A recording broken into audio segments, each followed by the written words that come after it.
ജ്യോതിഷ ഹസ്തരേഖ സംബന്ധമായ ഈ എളിയ വീഡിയോയിലേക്ക് എല്ലാവർക്കും സ്വാഗതം.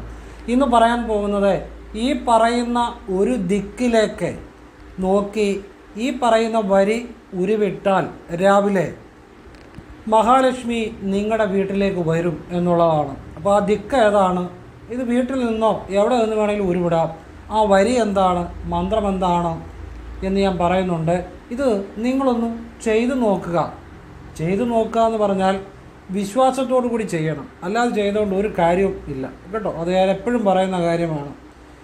വിശ്വാസത്തോടു കൂടി നിങ്ങൾ ചെയ്യുന്നതിൽ മനസ്സോടുകൂടി ഒന്ന് ചെയ്തു നോക്കുക. ഇതിന് പ്രത്യേകിച്ച് നിങ്ങൾക്ക് യാതൊരു കാശു ചിലവോ യാതൊരു അങ്ങനെയുള്ള കാര്യങ്ങളോ ഉണ്ടാകുന്നില്ല. അങ്ങനെ യാതൊരു കാശ് ചിലവോ ഒന്നും ഉണ്ടാകും. 1 രൂപ പോലും ചിലവില്ലാതെ ചെയ്യാം, ഏതൊരാൾക്കും ചെയ്യാം.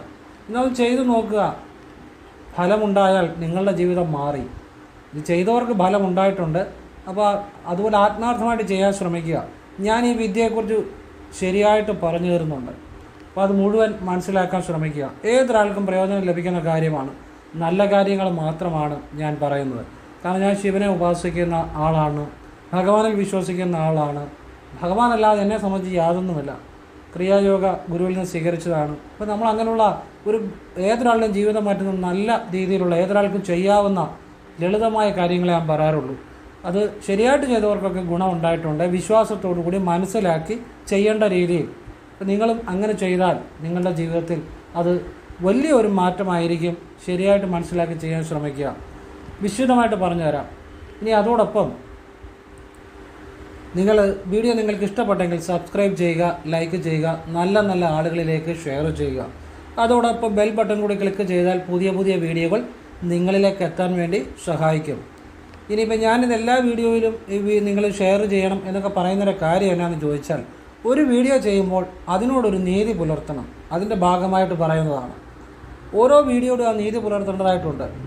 അതിൻ്റെ ഭാഗമായിട്ട് പറയുന്നതാണ്. ഞാൻ അങ്ങനെ ഒരു അങ്ങനെ ഒരു നിയമത്തിൽ വിശ്വസിക്കുന്ന ആളാണ്. ചെയ്യുന്നതിനോട് നീതി പുലർത്തുക. അതുകൊണ്ടാണ് നിങ്ങൾ ഇഷ്ടപ്പെട്ട സബ്സ്ക്രൈബ് ചെയ്യണമെന്നൊക്കെ ഓരോ വീഡിയോയുടെ ആദ്യം പറയുന്നതിൻ്റെ കാര്യം. ഇനിയും ഞാൻ നേരിട്ട് കൺസൾട്ടിങ് ഇല്ല, വാട്സപ്പ് വഴി മാത്രമേ ഉള്ളൂ. വർക്ക് ചെയ്യേണ്ട ഒരു വാട്സപ്പിൽ ഇടുക, അത് ഫ്രീ ആകുമ്പോൾ റിപ്ലൈ തരും. പറ്റുന്ന എല്ലാ വർക്കുകളും ചെയ്യാൻ പറ്റത്തില്ല. പറ്റുന്ന പോലെ കുറച്ച് വർക്കുകൾ മാത്രം, അത് എടുക്കുന്ന വർക്ക് ശരിയായിട്ട് ഏറ്റവും നല്ലതായിട്ട് ചെയ്യുക എന്നാലാവുന്നൊരു ഏറ്റവും നല്ലതായിട്ട് ചെയ്യുക എന്നുള്ളതാണ് എൻ്റെ രീതി. ഹസ്തരേഖ, ഗ്രഹനില, സംഖ്യാ ജ്യോതിഷം ഇതൊക്കെയാണ് വിശകലനം ചെയ്ത് ഏതൊരാൾക്കും ചെയ്യാവുന്ന ക്ഷേത്രത്തിലേക്കുള്ള കാര്യങ്ങൾ, നല്ല പ്രാർത്ഥനകൾ, മന്ത്രങ്ങൾ, വിളിക്കേണ്ട ദേവൻ ദേവത, സംഖ്യാരഹസ്യങ്ങൾ, ഭാഗ്യനിറം, ഒരാൾക്ക് ചെയ്യേണ്ട കാര്യങ്ങൾ, ക്ഷേത്രത്തിൽ ചെയ്യേണ്ട ദിവസം, ചെയ്യേണ്ട രീതി, അതിൻ്റെ പുറകെയുള്ള രഹസ്യങ്ങൾ, പലർക്കും പല മന്ത്രങ്ങളായിരിക്കും. അത് ചെല്ലേണ്ട സമയം, ചെല്ലേണ്ട രീതി എല്ലാം നല്ല കാര്യങ്ങളാണ്. അപ്പോൾ അത് പറഞ്ഞതേ ഉള്ളൂ. നേരിട്ട് കൺസൾട്ടിങ് ഇല്ല. വാട്സപ്പിലെ വർക്ക് തന്നെ സമയത്തിന് കൊടുക്കാൻ പറ്റുന്നില്ല. അതുകൊണ്ടാണ് നേരിട്ട് കൺസൾട്ടിങ് ഇല്ലാതെ. ഫോൺ വിളിച്ചാലും കിട്ടത്തില്ല. മിക്കവാറും വർക്കിൽ തന്നെ ആയിരിക്കും. ഒരു വിഷയം നോക്കുമ്പോൾ വേറെ ആരുടെ ഫോണിൽ സംസാരിച്ചാൽ ചെയ്യുന്ന കാര്യത്തിൽ ശ്രദ്ധ പോകും. അതുകൊണ്ട് ഫോൺ എടുക്കാറേ ഇല്ല. അങ്ങനെയാണ് സാഹചര്യം. ഇനി വിഷയത്തിലേക്ക് വരികയാണ്. വീഡിയോയുടെ താഴെ ഡിസ്ക്രിപ്ഷൻ ബോക്സിൽ ഞാൻ ഈ പറയുന്ന മന്ത്രങ്ങൾ ഞാൻ എഴുതിയിടുന്നുണ്ട്. അത് നോക്കി ജപിക്കണം. ഞാൻ ഈ ജപിക്കുന്ന എങ്ങനെയാണ് രഹസ്യ രീതി വീഡിയോയിൽ പറയുന്നുണ്ട്. അത് മുഴുവനായിട്ട് കേട്ട് മനസ്സിലാക്കിയ ശേഷം വീഡിയോയുടെ താഴെ ഡിസ്ക്രിപ്ഷൻ ബോക്സിൽ എഴുതിയിടുന്നുണ്ട്. അത് നോക്കി ജപിക്കണം കേട്ടോ. രാവിലെ എഴുന്നേറ്റ് നിങ്ങൾ ചൊല്ലുന്ന മന്ത്രങ്ങളൊക്കെ ചൊല്ലിക്കഴിഞ്ഞ്, മനസ്സിലാവുന്നുണ്ടോ? നിങ്ങൾ പതിവായിട്ട് ചൊല്ലുന്ന കാര്യങ്ങൾ ഒരിക്കലും മുടക്കരുത്. ശ്രദ്ധിച്ച് കേട്ടോണം. പതിവായിട്ട് നിങ്ങൾ ചെയ്യുന്ന കാര്യങ്ങൾ ഒരിക്കലും മുടക്കരുത്. അതുപോലെ നിങ്ങൾക്ക് ഫലം കിട്ടിയ കാര്യങ്ങൾ ഒരിക്കലും മുടക്കരുത്. അതെന്നും ചെയ്തോളണം. ഇപ്പോൾ ഏത് മന്ത്രമാണ് ചൊല്ലിയപ്പോൾ നിങ്ങളുടെ ജീവിതം മാറിയത്, നിങ്ങൾക്ക് ബലമുണ്ടായ കാര്യം, അത് മുടക്കരുത്. അങ്ങനെ നിങ്ങൾ പതിവായിട്ട് ചെയ്യുന്ന കാര്യങ്ങൾ ചെയ്ത ശേഷം വടക്കോട്ട് നോക്കി ഞാൻ പറയുന്ന വരികൾ ഉരുവിടുക. എന്താണ് വടക്കോട്ട് നോക്കുന്നത്? വടക്കോട്ട് നോക്കി ചെല്ലുന്നതിനകത്ത് ഒരുപാട് രഹസ്യങ്ങളുണ്ട്. വടക്ക് ഭഗവാന്റെ ശിവഭഗവാന്റെ ആ ഒരു ഭാഗം തന്നെയാണ് വടക്ക്, കൈലാസം. അപ്പം അതിനകത്ത് ഒരുപാട് രഹസ്യങ്ങളുണ്ട്. ആ കൈലാസം മാത്രമല്ല, അവിടെ ഋഷീശ്വരന്മാർ, ഗുരുക്കന്മാർ, പുണ്യാത്മാക്കൾ ഒക്കെ ആ കൈലാസത്തിൽ തപസ്സിരിക്കുന്നുണ്ട്. പിന്നെ ഇത് അൾട്ടിമേറ്റായിട്ടുള്ള പരമശിവനും. അപ്പോൾ വടക്ക് നിൽക്കുന്ന ഒരുപാട് പ്രാധാന്യമുണ്ട്. നമ്മൾ വടക്ക് നിൽക്കിലേക്ക് നോക്കി മന്ത്രം ചൊല്ലിയാൽ നമ്മളുടെ താപത്രയങ്ങൾ, നമ്മുടെ പാവങ്ങളും ഒക്കെ ഇല്ലാതാകും.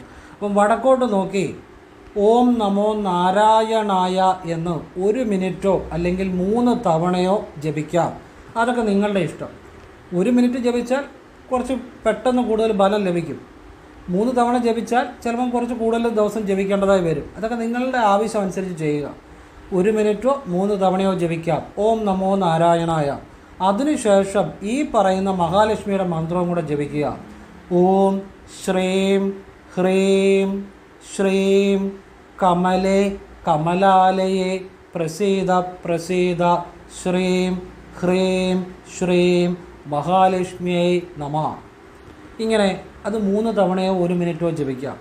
ഇത് നിങ്ങൾ നിത്യേന രാവിലെ ചെയ്യുക. പിന്നെ ഫ്രീ ആയിട്ടിരിക്കുമ്പോൾ, സ്വസ്ഥമായിട്ട് ഒരിടത്ത് ഫ്രീ ആയിട്ടിരിക്കുമ്പോൾ മനസ്സിൽ ഇത് ഒരു തവണയല്ലേ 3 തവണ അല്ല 1 തവണ മതി. ഫ്രീ ആയിട്ടിരിക്കുമ്പോൾ നമ്മൾ രാവിലെ ജപിച്ചത് കൂടാതെ ഫ്രീ ആയിട്ട് നമ്മൾ ഇരിക്കുമ്പോൾ മനസ്സിൽ 1 തവണ ഓം നമോ നാരായണായ ജപിക്കുക. അത് കഴിഞ്ഞ് ഈ മന്ത്രം ഓം ശ്രീം ഹ്രീം ശ്രീം കമലേ കമലാലയേ പ്രസീദ പ്രസീദ ശ്രീം ഹ്രീം ശ്രീം മഹാലക്ഷ്മിയേ നമഃ. ഈ മന്ത്രം അങ്ങനെ 1 തവണ ജപിക്കുക. ഇടയ്ക്കിടയ്ക്ക് അത് റിപ്പീറ്റ് ചെയ്യണം മനസ്സിൽ ഫ്രീ ആയിട്ടിരിക്കുമ്പോൾ.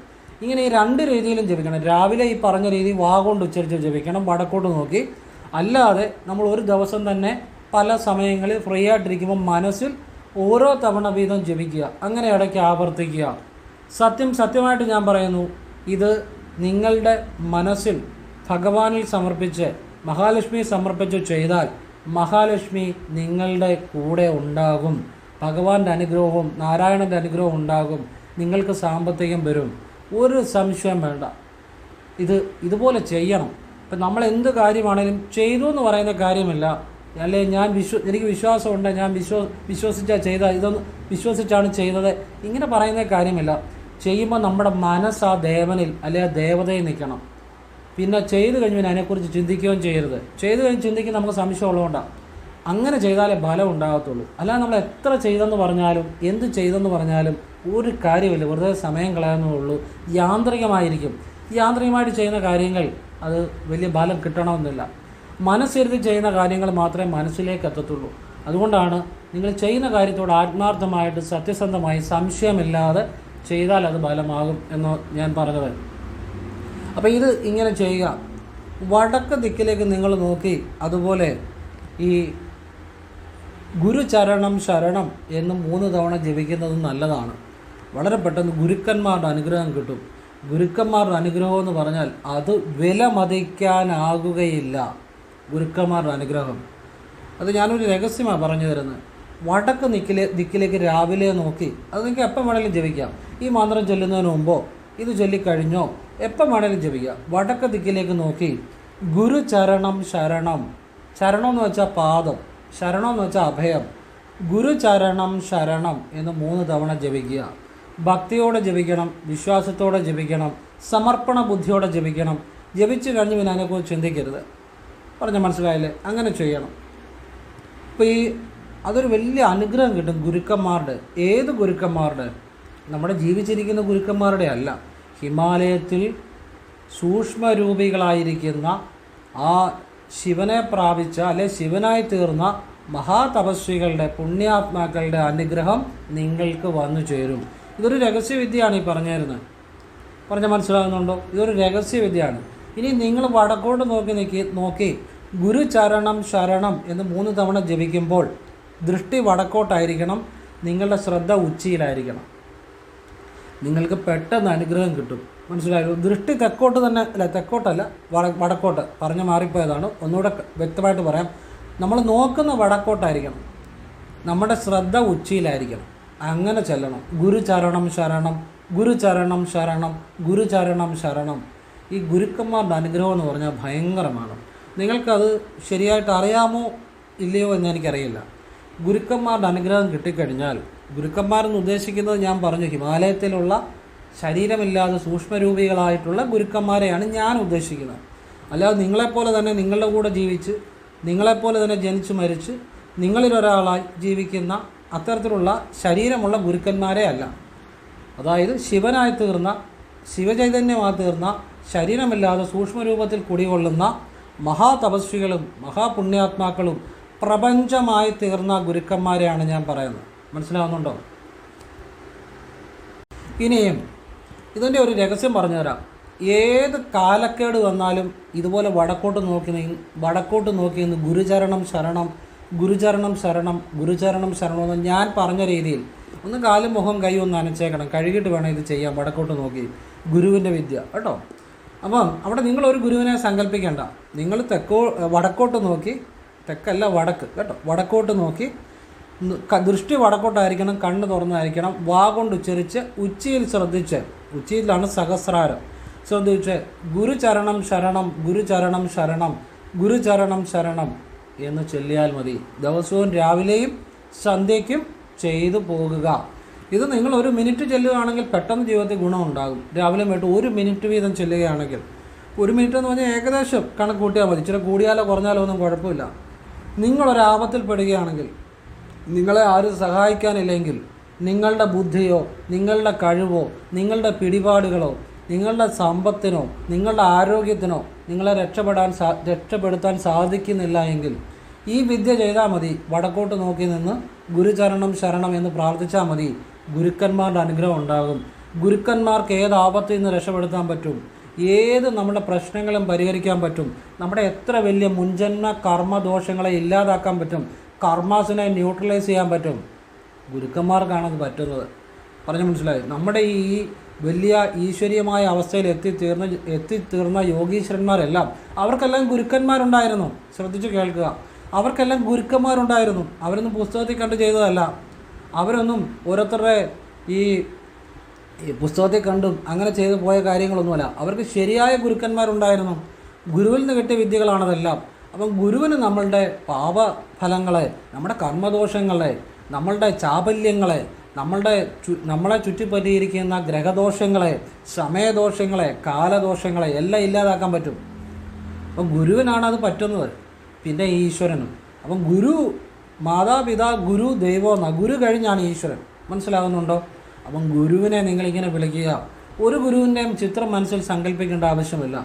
നിങ്ങളുടെ ജന്മവുമായി, ശ്രദ്ധിച്ച് കേട്ടോണം, ഏറ്റവും വലിയ രഹസ്യം പറഞ്ഞുതരാൻ പോകുന്നത്, നിങ്ങളുടെ ജന്മവുമായിട്ട് ഏതെങ്കിലും ഗുരുക്കന്മാർക്കൊരു കണക്ഷൻ കാണും. പറഞ്ഞ് മനസ്സിലായോ? ആ ഗുരുക്കന്മാരെക്കുറിച്ച് ഒരിക്കലും നിങ്ങൾക്ക് ഈ ജന്മത്തിൽ ചിലപ്പോൾ അറിയത്തില്ലായിരിക്കും. അത് ഓട്ടോമാറ്റിക്കായിട്ട് ശരിയായ ഗുരു നിങ്ങളുമായിട്ട് കണക്റ്റ് ആകും. അതിനാണ് ഉച്ചിയിൽ ശ്രദ്ധിച്ച് ചെയ്യാൻ പറഞ്ഞത്. സഹസ്രാരം വഴിയാണ് കണക്റ്റ് ആകുന്നത്. ഗുരു നിങ്ങളെ നയിച്ചോളൂ. ആരും പറഞ്ഞുതരാത്ത രഹസ്യമാണ് പറഞ്ഞു തരുന്നത്. നിങ്ങളൊരു ഗുരുവിനെ സങ്കല്പിക്കേണ്ട കാര്യമില്ല. നിങ്ങൾ ചിലപ്പോൾ ചിന്തിക്കുന്നതോ നിങ്ങൾ പുറകെ നടക്കുന്നതോ ഗുരുസങ്കല്പമായിരിക്കത്തില്ല. നിങ്ങളുമായിട്ട് ശരിക്കും കണക്റ്റായി നിങ്ങൾക്ക് വേണ്ടത് അത് യഥാർത്ഥത്തിലുള്ളത് പ്രപഞ്ചത്തിൽ നിന്ന് വന്നു ചേരും. മനസ്സിലാകുന്നുണ്ടോ? അതാണ് യഥാർത്ഥത്തിൽ നിങ്ങളുമായിട്ട് ചേരേണ്ടത്. ആ ഗുരു പ്രപഞ്ചത്തിൽ നിന്ന് ആ ഗുരുശക്തി വന്നു ചേരും. അതാണ് ഈ വിദ്യയുടെ രഹസ്യം. ഇതൊന്നും ആരും പറഞ്ഞു തരത്തില്ല. ആരും. നിങ്ങൾ എവിടെ വേണേലും കയറി നോക്കിക്കോ. ഇത് ഞാൻ പറഞ്ഞു തരുന്നത് എൻ്റെ വൈഭവമോ കഴിവോ അറിവോ ഒന്നുമല്ല. എൻ്റെ ഉള്ളിലും എൻ്റെ ശ്വാസത്തിലും ഞാനെന്നുള്ള ബോധമല്ല, ശിവബോധം മാത്രമാണ്. ആ ഭഗവാന്റെ വൈഭവമാണല്ല. നെഞ്ചത്ത് കൈവച്ച് പറയുകയാണ്. ആ ഭഗവാനെ അല്ലാതെ എനിക്ക് യാതൊന്നുമില്ല. ആ ഭഗവാൻ തന്നെയാണ് ഇത്തരം കാര്യങ്ങൾ നിങ്ങൾക്ക് നൽകുന്നതെന്ന് മനസ്സിലാക്കുക. ഭഗവാനോട് നന്ദി പറയുക. ഞാനും ഭഗവാനോട് നന്ദി പറയുന്നു. ഇവിടെ വേറെ ഒന്നുമില്ല. നിങ്ങൾ ഇതറിയുന്നവർ ഭാഗ്യവാന്മാർ. ആരാണേലും എല്ലാം ശിവഭഗവാന്റെ അനുഗ്രഹമുള്ളവരാണ്. അപ്പം ഭഗവാനോട് നന്ദി പറയുക. ഞാൻ ആ ശിവപാദം തന്നെ സ്മരിച്ചുകൊണ്ട് നിർത്തുന്നു. എല്ലാവർക്കും എന്നും നന്മകൾ മാത്രം ഉണ്ടാകട്ടെ, ഭഗവാന്റെ അനുഗ്രഹം ഉണ്ടാകട്ടെ എന്ന് പ്രാർത്ഥിച്ചുകൊണ്ട് ഓം കൃഷ്ണായ നമഃ. ശിവോഹം ശിവോഹം ശിവോഹം.